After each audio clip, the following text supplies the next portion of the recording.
రామరాజు కాళ్ళు పట్టుకుని తాను చేసిన కుట్రలు భాగ్యం బయట పెట్టేలా చేసిన నర్మదా ప్రేమ. అసలు ఇదంతా ఎలా జరిగిందనేది వీడియోని స్కిప్ చేయకుండా చివరి వరకు చూడండి.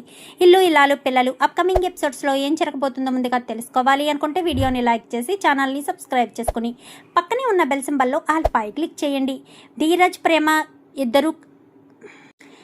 ప్రేమ జోడీ మీకు నచ్చినట్లయితే కామెంట్లో ఎస్ అని టైప్ చేయండి. మొత్తం మీద చూసుకున్నట్లయితే గనక ఇంకా వల్లిని పుట్టింటికి పంపించిన విషయం చెప్పిన చందు అది నిజమని రామరాజు నమ్ముతాడు.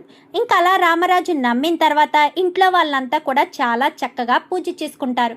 పూజ చేసుకునేసరికి వేదవతి వాళ్ళ పెద్దమ్మ బుజ్జమ్మను అంటే వేదవతిని చిన్నప్పుడే నాకు పెంపకానికి ఇవ్వమంటే ఇవ్వలేదు. నువ్వు ఏమనుకోకపోతే అల్లుడు ఒక వారం రోజులు వేదవతిని మా ఇంటికి పంపిస్తావా అనేసరికి ఒక్కసారిగా వేదవతి షాక్ అవుతుంది. అదేంటి పెద్దమ్మ, నేను రావాలి అంటే పిల్లలు ఆయన్ని చూసుకోవాలి కదా అంటూ వేదవతి అనగానే ఏం పర్వాలేదమ్మా, అడక్కడక్క నానమ్మ అడిగింది కదా వెళ్ళు, ఏమవుతుంది, అమ్మమ్మ అడిగింది కదా వెళ్ళమ్మా, పర్వాలేదు, మేమంతా బాగానే ఉంటామనేసరికి అది కాదమ్మా వాళ్ళు ఉండలేరు అంటూ బుజ్జమ్మ మాట్లాడడంతో ఆ మాట నిన్నడగలేదు కదా వేదవతి, అందుకే నాళ్ళున్న అడిగాను అంటూ చెప్పడంతో వెళ్ళి బుజ్జమ్మ అని చెప్పనేసరికి వెళ్ళే, మీ ఆ పెద్దమ్మ ఇప్పుడు వరకు నిన్ను ఏమీ అడగలేదు, నిన్ను తీసుకువెళ్తాను అని అడుగుతుంది కదా, వెళ్ళు రెడీ అవ్వు, ఒక వారం రోజులకి సరిపడా బట్టలు సర్దుకురా అని చెప్పాను కానీ వెళ్ళమంటారండి అంటూ రామరాజు పక్క చూస్తుంది. వెళ్ళు బుజ్జమ్మ, నీకు కొంచెం నీళ్లు మారినట్టు ఉంటుంది కదా అని చెప్పనేసరికి సరేనని అక్కడి నుంచి కాస్త వేదవతి లగేజీ సర్దుకుని బయలుదేరి వెళ్తుంది. బయలుదేరి వెళ్ళిన తర్వాత ఇంట్లో మనమే వంట చేసుకోవాలి, మామయ్య గారికి ఏ లోటు లేకుండా చూసుకోవాలి ప్రేమ అంటూ ఇద్దరు హడావిడిగా వంట చేస్తూ ఉండగా వల్లి ఫోన్ చేయడం, గుడి దగ్గరికి రమ్మనగానే గుడి దగ్గరికి వెళ్తారు.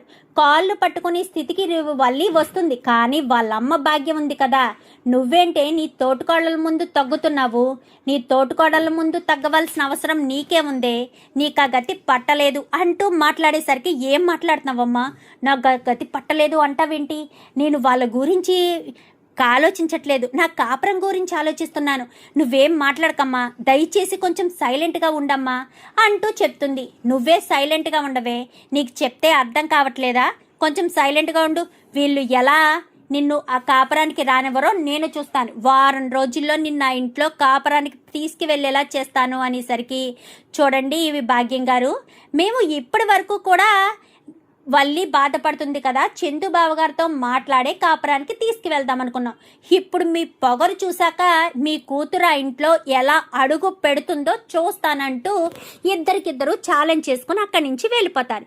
వెళ్ళిపోయేసరికి చూసావక్క వాళ్ళకి ఎంత పొగరు అనగానే, వాళ్ళకే పొగరుంటే మనకుండదా, ఇన్ని మోసాలు ఇన్ని కుట్రలు చేసిన తర్వాత కూడా ఈ రకంగా మోసాలు చేస్తూ ఇలా ఉంటారా, వీళ్ళని మాత్రం ఎట్టి పరిస్థితుల్లో వదిలిపెట్టకూడదక్క అంటూ ప్రేమ ఇటు ఇద్దరు కూడా ఇంటికి వచ్చేస్తారు.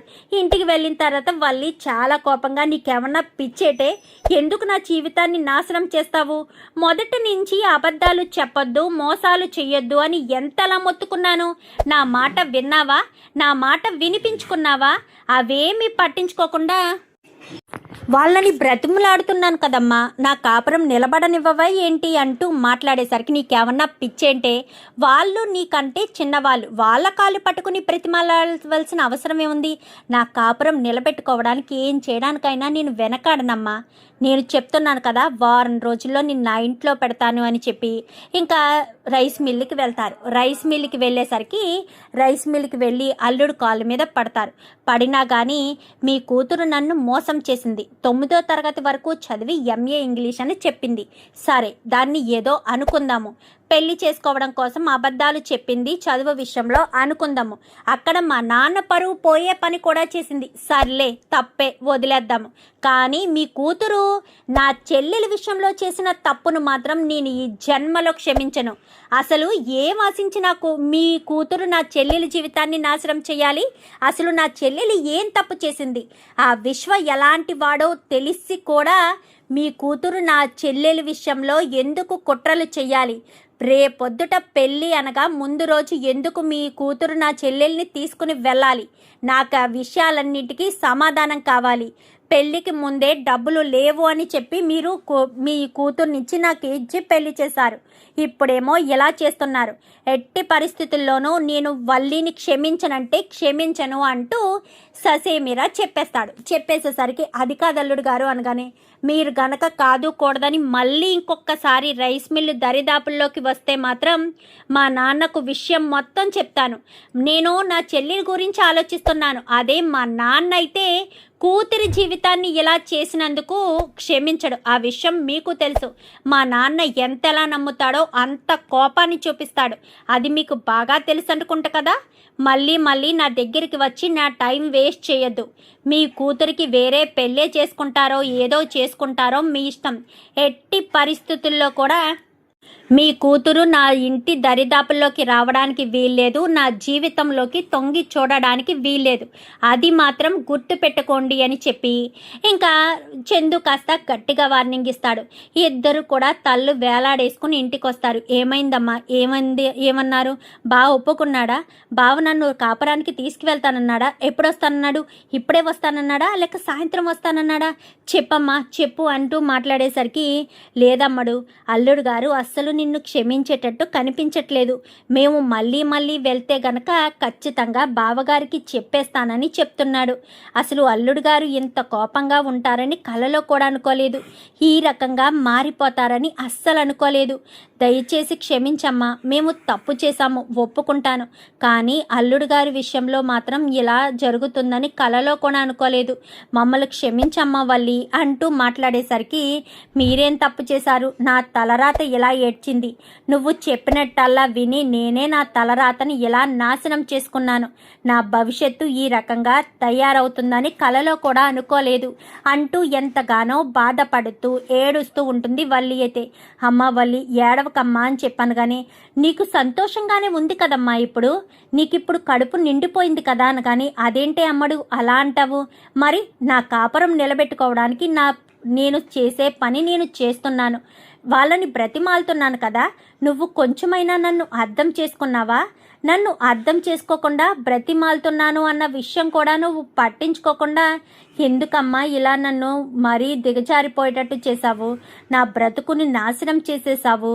నేను వాళ్ళ కాళ్ళు పట్టుకుంటే ఏమవుతుందమ్మా? వాళ్ళు నాకంటే చిన్నవాళ్లే కావచ్చు. వాళ్ళ కాళ్ళు పట్టుకున్నంత మాత్రాన నాకు పోయేదేమీ లేదు కదా. కానీ మా ఆయన నన్ను వదిలేస్తాడు కదమ్మా. బా లేకపోతే నేను బ్రతకలేనమ్మా. బా అంటే నాకు చాలా ఇష్టం. నాకు పెళ్ళయిన తర్వాత నాకు అన్నీ ఆయనే. ఆయన చూపించే ప్రేమ, ఆప్యాయత, అనురాగం నాకు కావాలి. ఆ అమాయకత్వం నాకు కావాలి. ప్లీజ్ అమ్మా, నా కాపురాన్ని నిలబెట్టండి అమ్మా అనగానే, మళ్ళీ అల్లుడు గారిని అడుగుతాను అని ఆనందరావు అనగానే, అల్లుడు గారిని అడిగితే ఈసారి ఏం చెప్పారో మర్చిపోయావేంటయ్యా? మళ్ళీ మళ్ళీ అడిగామే అనుకో, ఖచ్చితంగా అల్లుడు గారు క్షమించే ఉద్దేశమే ఉండదు. దయచేసి మనం వెళ్ళి అడగడం అంత మంచిది కాదు అంటూ మాట్లాడేసరికి, మరి ఇప్పుడు ఏం చేద్దామయ్యా, ఏం చేద్దాము? ఏ రకంగా కూతురు కాపురాన్ని నిలబెట్టాలి? ఏ రకంగా కూతుర్ని కాపురాన్ని నిలబెట్టడానికి మనకు అవకాశం ఉంటుంది అంటూ చెప్పేసేసరికి, ఏ రకంగానూ ఉండదు. అది మీరు అర్థం చేసుకోలేకపోతున్నారు. వదిలేసే అమ్మా, నా భవిష్యత్తు, నా జీవితం ఇలాగే ఉంది అని నేను అనుకుంటాను. వదిలేసే, నా జీవితాన్ని ఎవరూ కాపాడలేరు. నా జీవితం ఇంతే అంటూ ఇంకా ఏడుస్తూ ఇంకా వల్లి అయితే చాలా బాధపడుతుంది. ఇంకిక్కడ రామరాజు, ఏంట్రా వల్లి పుట్టింటికి వెళ్ళి ఇన్ని రోజులైంది ఇంకా రాలేదేంటి అనగానే, వస్తుందిలే నాన్న, ఎందుకు వల్లి గురించి పదే పదే అడుగుతున్నావు? ఏ వల్లి లేకపోతే రోజు గడవడం లేదా ఏంటి? అది కాదురా పెద్దోడా, నీకంటూ ఏదో ఒకటి చూడడానికి నీ భార్య ఉండాలి కదా అంటూ మాట్లాడేసరికి, ఏం పర్వాలేదులే, వల్లి లేకపోయినంత మాత్రాన్ని ఏ నష్టం కలగదు అంటూ ఇంకా, అది కాదురా, నువ్వు కట్టుకున్న భార్య వెళ్ళి పుట్టింట్లో కూర్చోవడం ఏంటి? పుట్టింట్లో ఉందంటే వాళ్ళమ్మ కొంట్లో బాగోకే కదా వెళ్ళింది నాన్న. దాని గురించి నువ్వేమీ ఆలోచించుకో, వచ్చేస్తుందిలే, వీలైనంత తొందరగానే వచ్చేయమని చెప్పాను. ఈలోపు నా పని నేను చూసుకుంటాను. నాకు వండి పెట్టడానికి ప్రేమ నర్మదా ఉన్నారు కదా, అమ్మ ఊరెళ్ళినాను. అమ్మ కూడా ఒక వారం రోజుల్లో వచ్చేస్తుంది. నువ్వు దాని గురించి ఏమీ ఆలోచించుకు, ఇవేమీ మనసులో పెట్టుకోకు అంటూ ఇంకా చెప్తాడు రామరాజుకైతే. ఏంటో వీడు వీడు ఏ పని చేసినా అదే పని మీద ధ్యాసతో ఉంటాడు. రైస్ మిల్ పని చెప్పానా, ఇంకా రైస్ మిల్లే ధ్యాసగా అక్కడే ఉందామనుకుంటున్నాడో ఏంటో అనుకుంటూ ఇంకా రామరాజు అయితే ఉంటాడు. ఉండేసరికి ఇంకా వల్లి రోజు రోజు ఏడుస్తూనే ఉంటుంది. అలా వల్లి ఏడుస్తూ ఉండడం చూసి ఈ అమ్మడు ఏడవకమ్మడు, ప్లీజ్ అమ్మడు ఏడవకమ్మడు అంటూ ప్రతిరోజు బ్రతిమాలుతూనే ఉంటారు. వీళ్ళైతే ఎంత బ్రతిమాలినా ఏం చేసినా కానీ వల్లి బాధపడుతూ ఉండడం చూసి, ఏమండి ఇది కాదు పని, మనం వెళ్ళి చేసిన తప్పులన్నీ ఒప్పుకోక తప్పేటట్టు కనిపించడం లేదు. అలా కాదే భాగ్యం, ఇప్పుడు మనం వెళ్ళి రామరాజు బావ కాళ్ళు మీద పడి తప్పులన్నీ ఒప్పుకుంటేనే కానీ కాపురానికి వెళ్ళది అమ్మాయి. ఎందుకంటే అల్లుడు గారు ఒప్పుకోరు. అప్పుడైనా సరే అల్లుడు గారు నిజాన్ని బయట పెడతారు. ఇప్పుడు మనం ఏం చేయాలి, అమ్మాయి కాపురాన్ని ఎలా చక్కదిద్దాలి, ఏ రకంగా చక్కదిద్దాలి అంటూ చెప్పేసేసరికి ఏం చెప్పాలో ఏం చేయాలో ఎలా చేయాలో ఏమీ అర్థం కాని పరిస్థితిలోనే ఉన్నాము. కాపురాన్ని చక్కదిద్దే అవకాశం కోసం ఎంతలా ఎదురు చూస్తున్నా కానీ అవకాశం దొరకడం లేదు. మన అమ్మాయి కుట్రలు కుతంత్రాలు చేసిందని వాళ్ళిద్దరూ నమ్మినట్టు మన అల్లుడు కూడా నమ్మాడు. అల్లుడు నమ్మడం వల్లే ఇదంతా జరిగింది. ఇప్పుడు మనం ఎలా ఈ ప్రమాదం నుంచి బయటపడాలో, అల్లుడు గారిని ఎలా ఒప్పించాలో అర్థం కావట్లేదే అంటూ మాట్లాడేసరికి సరే ఇప్పుడు ఏదో ఒకటి చెయ్యాలి అని ఇప్పుడు బావగారిని క్షమాపణ అడగడం తప్ప వేరే ఆప్షన్ కనిపించట్లేదా అనగానే, వదిలేసండి అమ్మా, మామయ్య గారు క్షమించరు. అమూల్య విషయంలో నేనే తప్పు చేశాను అంటే ఖచ్చితంగా మామయ్య గారు క్షమించరు. ఇప్పుడు ఎంత కోపంగా ఉన్నాడో మామయ్య గారు అందుకు 100 రెట్లు కోపంగా ఉంటారు. అమూల్య జీవితం నా వల్లే నాశనమైంది అన్న విషయం మామయ్య గారికి తెలిస్తే మామయ్య గారు నన్ను క్షమిస్తారు అని ఎలా అనుకుంటున్నావమ్మా? ఎట్టి పరిస్థితుల్లోనూ మామయ్య గారు నన్ను క్షమించరు. అది మీకు అర్థం కావట్లేదు అని చెప్పి ఇంకా ఎంతో టెన్షన్గా అయితే చెప్తుంది. లేదమ్మడు, పద, ఏదైతే అదయింది, కాళ్ళ మీద పడి క్షమాపణ అడగడం కంటే వేరే ఆప్షన్ లేదు అనగానే వద్దమ్మా వద్దు అంటూ ఈ రకంగానే గడిపేస్తారు. ఇంకా వారం రోజుల తర్వాత వేదవతి ఇంటికి వస్తుంది. వచ్చేసరికి అమ్మ వచ్చేసావా అని ముగ్గురు కొడుకులు కూడా ఎంతో ఆప్యాయంగా పిలుస్తారు. వీళ్ళ కోసమని బట్టలు తీసుకొస్తుంది. వల్లి, ప్రేమ, నర్మదా అంటూ ముగ్గురిని పిలిచేసరికి వల్లి ఉండదు. అదేంట్రా వల్లి ఊరెళ్ళి ఇంకా రాలేదా అని చెప్పి వేదవతి అడగగానే ఇంకా రామరాజు అయితే లేదు బుజ్జమ్మ, వాళ్ళమ్మకి ఇంకా బాగోలేదంట, అందుకే రాలేదు అనేసరికి వాళ్ళమ్మకు బాగోలేదా? దుక్కలా బాగానే ఉంటుంది కదా, బాగోలేదు అని ఎందుకు చెప్తున్నారు? అసలు ఏం జరిగింది? ఎప్పుడూ లేనిది చందు పుట్టింటికి తీసుకువెళ్ళి మరి అప్పచెప్పడం ఏంటి? అది శ్రీరామనవమి రోజున తీసుకెళ్ళి అప్పచెప్పడం ఏంటి? ఇదేదో తేడాగా అనిపిస్తుంది. ఇదేదో ఆలోచించవలసిన విషయమని వేదవతి కాస్త అనుకుంటూ ప్రేమ, నర్మదా అని చెప్పాను కానీ ఏంటత్తయ్య అనేసరికి, కాదు వల్లి గురించి ఏం తెలిసింది? ఎందుకు చందు వల్లి గురించి అలా బిహేవ్ చేస్తున్నాడు? చందు వల్లి గురించి ఏమైనా చెప్పాడా మీకు అనగానే, లేదత్తయ్య మాకేమీ వల్లి అక్క గురించి తెలియదు. పుట్టింటికి ఎందుకు వెళ్ళింది అంటే ఈ రకంగా వెళ్ళింది అని చెప్పారే తప్ప ఇంకేమీ చెప్పలేదు అంటూ చెప్పడంతో, లేదు ఏదో ఉంది, ఏదో మర్మం దాగి ఉంది, అందుకే పెద్దోడు వల్లిని పుట్టింటికి పంపించాడు. లేదంటే పెద్దోడు వల్లిని ఎందుకు పుట్టింటికి పంపిస్తాడు? అది మీరు అర్థం చేసుకోలేకపోతున్నారు అని ఇంకా ఇలాగే ఆలోచిస్తూ ఉంటారు. ఆలోచిస్తూ ఉండేసరికి ఇంకా ఒక రోజైతే వల్లి ఇంకా తన కాపురం ఎలాగా సెట్ అవ్వదని, తన కాపురం నాశనం అయిపోయిందని వల్లి ఏం చేస్తుందంటే తన ప్రాణాలు తీసుకోవాలి అన్న ఉద్దేశంతో ఊరిపోసుకోవడానికి సిద్ధపడిపోతుంది. అది కాస్త చూసిన భాగ్యం అమ్ముడు అమ్ముడు అనుకుంటూ గబగబా తన కూతుర్ని కాపాడుకుని, ఏంటమ్ముడు ఏంటా పిచ్చి పని, నువ్వు లేకపోతే మేము ఏమైపోవాలి? నువ్వు అసలు ఇలాంటి పిచ్చి పని చేస్తావా? మాకు ఉన్నది ఒక్కగానొక్క కూతురు, అది కూడా నువ్వు అర్థం చేసుకోకుండా ఈ రకంగా కాపురాన్ని చెడగొట్టుకుంటావా అనగాని, నేను నా కాపురాన్ని ఎక్కడ చెడగొట్టుకున్నానమ్మా? మీరే కదా మీ నోటుకొచ్చిన అబద్ధాలతో నా జీవితాన్ని సర్వనాశనం చేసేశారు. ఇప్పుడు ఎన్ననుకున్నా ఏమనుకున్నా ఏం లాభం ఉంది? అయిపోయింది, నా జీవితం సర్వనాశనం అయిపోయింది. నా మొగుడు నన్ను మళ్ళీ పుట్టింటికి అత్తవారింటికి రానివ్వడు. నా జీవితం నాశనం అయిపోయింది, ఇంకా నేను ఏమీ చేయలేను అంటూ ఇంకా వల్లి అయితే ఏడుస్తుండేసరికి, రామ్మడు ఏదైతే అదే అయింది, నిజాలు బయట పెట్టేస్తాము. మేము చేసిన తప్పులన్నీ కూడా బావగారి ముందు ఒప్పుకొని క్షమాపణ అడుగుతాను, అంతకు మించి వేరే ఆప్షన్ కనిపించట్లేదు. నేను నిజాన్ని ఒప్పుకుంటాను అని చెప్పి ఇంకా వల్లి వాళ్ళ అమ్మ నాన్న ఇద్దరు కూడా బయలుదేరి వస్తారు. అప్పుడే రామరాజు ఇటు బుజ్జమ్మ ఇద్దరు కూడా బయటికి వస్తూ ఉంటారు. బయటికి వస్తూ ఉండేసరికి చివరిసారిగా ఒక్కసారి వాళ్ళకి ఫోన్ చెయ్యనగానే వాళ్ళకి ఫోన్ చేయడంతో ఏంటి అనేసరికి, ప్లీజ్ నా కాపురాన్ని నిలబెట్టండి, మీ అమ్మ కాపురం నిలబెడతాను అని చెప్పింది కదా బల్లి అక్క, మమ్మల్ని ఎందుకు అడుగుతున్నావు, వాళ్ళ గురించే మాట్లాడుకో, వాళ్ళనే అడుగు అంటూ చెప్పడంతో ఇంకా ఏం మాట్లాడక సరాసరి ఇంటికి వచ్చి ఇంకా నిలబడతారు. వదిన గారు మీ ఆరోగ్యం బాగానే ఉందా, ఇన్ని రోజులు మీ ఆరోగ్యం బాగోలేదని వల్లిని మీ ఇంటి దగ్గరే ఉంచేసుకున్నారంట, నేను కూడా లేను సమయానికి, వల్లి ఇంట్లో ఉంటే ప్రేమ నర్మదలకు కొంచెం పని తగ్గుండేది, వల్లి ఇప్పుడే వచ్చింది కదా కూర్చొనివ్వు అని చెప్పాను. కానీ ఇంకా వల్లి వచ్చి కూర్చుంటుంది. ఇంకా వాళ్ళ అమ్మ నాన్న బయటే ఉండిపోయేసరికి రండి వదిన గారు, రండి అన్నయ్య గారు అంటూ లోపలికి పిలవడంతో లోపలికి వచ్చి కూర్చుంటారు. ప్రేమ నర్మద ఇద్దరూ వచ్చి నిలబడతారు. నిలబడేసరికి అసలు ఏం జరిగిందో చెప్పండి అని చెప్పాను. కానీ ఇంకా చెప్తూ ఉండగానే మీరు కరెక్ట్గా జరిగింది చెప్తే బాగుంటుంది, లేదంటే మాత్రం మేము చెప్పాల్సిన పరిస్థితి వస్తుంది అనేసరికి చెప్తాను జరిగింది జరిగినట్టు మొత్తం విషయం చెప్తాను. నేను ఏ తప్పు చేశానో, నా కూతురు కాపురం ఇలా అయిపోవడానికి కారణం నేనే కాబట్టి చెప్తాను, మొత్తం విషయాలన్నీ చెప్తాను అని చెప్పి వల్లి నిలబడి ఉండగానే ఇంకా ఆనందరావు ఇటు భాగ్యం ఇద్దరు కూడా కాళ్ళ మీద పడిపోతారు. ఏం జరిగింది, ఇప్పుడు కాళ్ళు ఎందుకు పట్టుకుంటున్నారు, మమ్మల్ని క్షమించండి అన్నయ్య గారు, మేము చాలా తప్పులు చేశాము, 1, 2 కాదు, చాలా తప్పులు చాలా కుట్రలు చేశాము, మా కూతురు కాపురాన్ని నిలబెట్టడం కోసం మీ దగ్గర అబద్ధాలు ఆడాము, మోసాలు చేశాము, పెళ్ళికి ముందే మరిదిగా అల్లుడు గారి దగ్గర మేము 10 లక్షల రూపాయలు తీసుకున్నాము, ఆ డబ్బులు మేము ఇవ్వడానికి చాలా ఇబ్బందులు పెట్టాము, ఇంకా తర్వాత వల్లి చాలా తప్పులు చేసింది, ఈ ఇంట్లో వాళ్ళని ఏదో రకంగా విడగొట్టి తను మాత్రమే ఇంట్లో కోడలుగా ఉండాలి అని తను మాత్రమే అనుకుంది.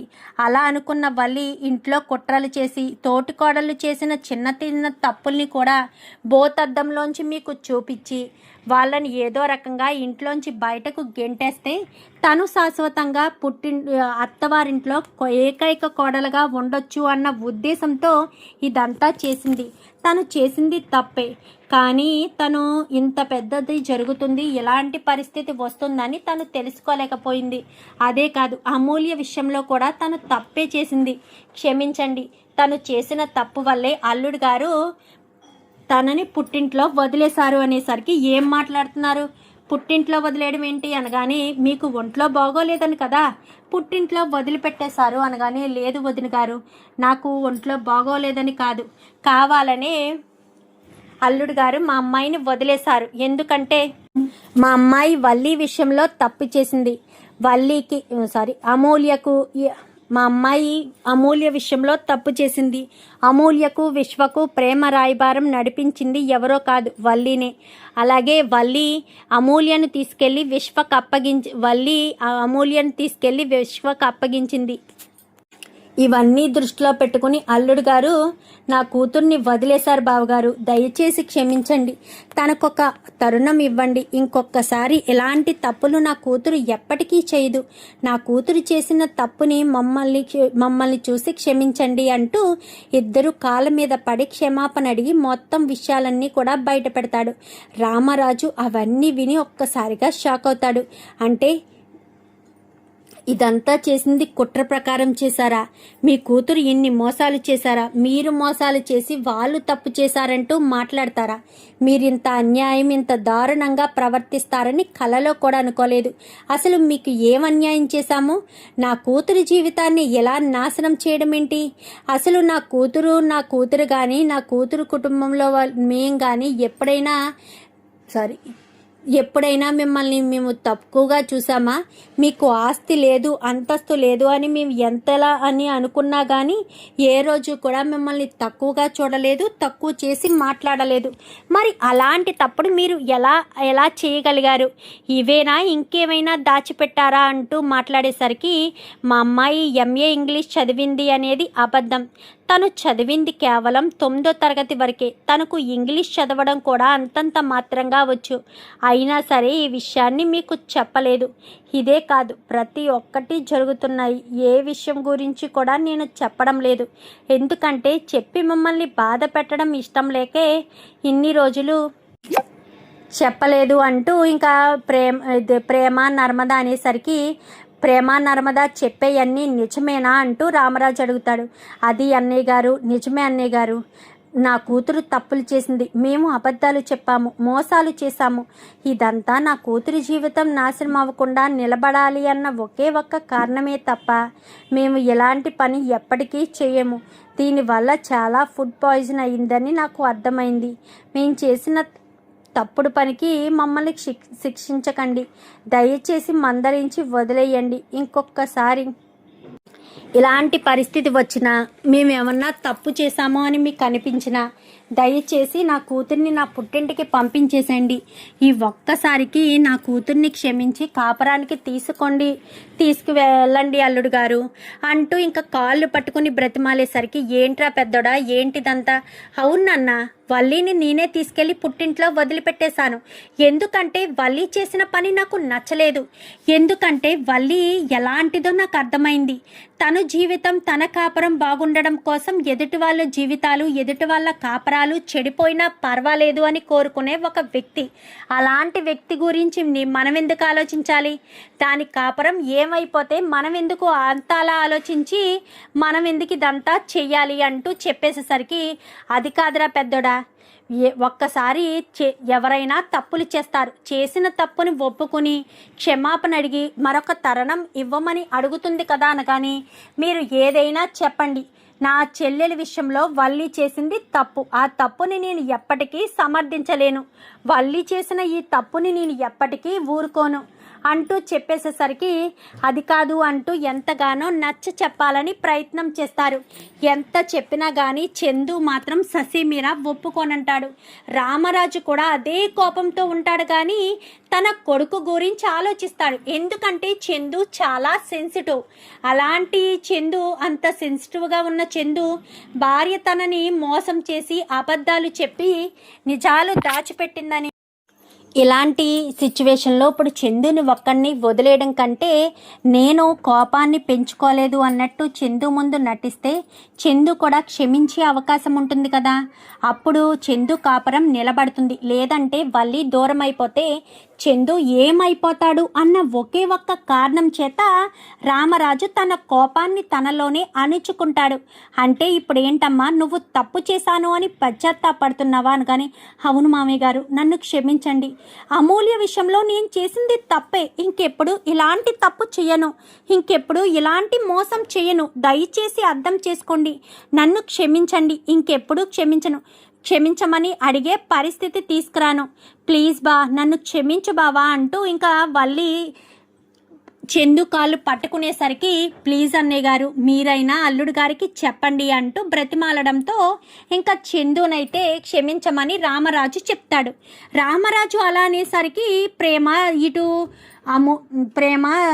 నర్మద షాక్ అవుతారు. ఇదేంటి, మామయ్య గారే రియాక్ట్ అవుతారు అంటే మామయ్య గారు సైలెంట్గా ఉన్నారేంటి అంటూ ప్రేమ అనేసరికి, మామయ్య గారు చందు బావగారి గురించి ఆలోచిస్తున్నారు. ప్రేమ, చందు బావగారు ఏమైపోతారో అన్న ఒకే ఒక్క కారణం చేత ఆలోచిస్తున్నారు. అందుకే ఏమీ చేయలేక చెప్పలేక సతమతమవుతున్నారు. చందు బావగారు జీవితం నాశనం అయిపోతుందని, వల్లి అక్క చేసిన తప్పుని క్షమించాలని అనుకుంటున్నట్టున్నారు అని చెప్పి ఇంకా నర్మద అనేసరికి, ఇప్పుడు ఏం చేద్దాం అక్క అని. కానీ మనమైతే ఏమీ చేయలేము. ఏం చేసినా వాళ్ళే నిర్ణయం తీసుకుంటారు. బావగారు మరి ఏం చేస్తారో, మామయ్య గారు చెప్పినట్టుగా విని వల్లి అక్కను క్షమిస్తారేమో అని చెప్పి ఇంకా ప్రేమ నర్మద అనుకుంటారు. మరి చందు క్షమిస్తాడా? మళ్ళీ వల్లితో ప్రేమగా ఉంటాడా? తన జీవితంలోకి ఆహ్వానిస్తాడా? చూద్దాం మరి రాబోయే ఎపిసోడ్స్లో ఏం జరుగుతుందో. వీడియో నచ్చితే లైక్ చేసి ఛానల్ని సబ్స్క్రైబ్ చేసుకుని పక్కనే ఉన్న బెల్ సింబల్లో ఆల్ పై క్లిక్ చేయండి. Thank you for watching.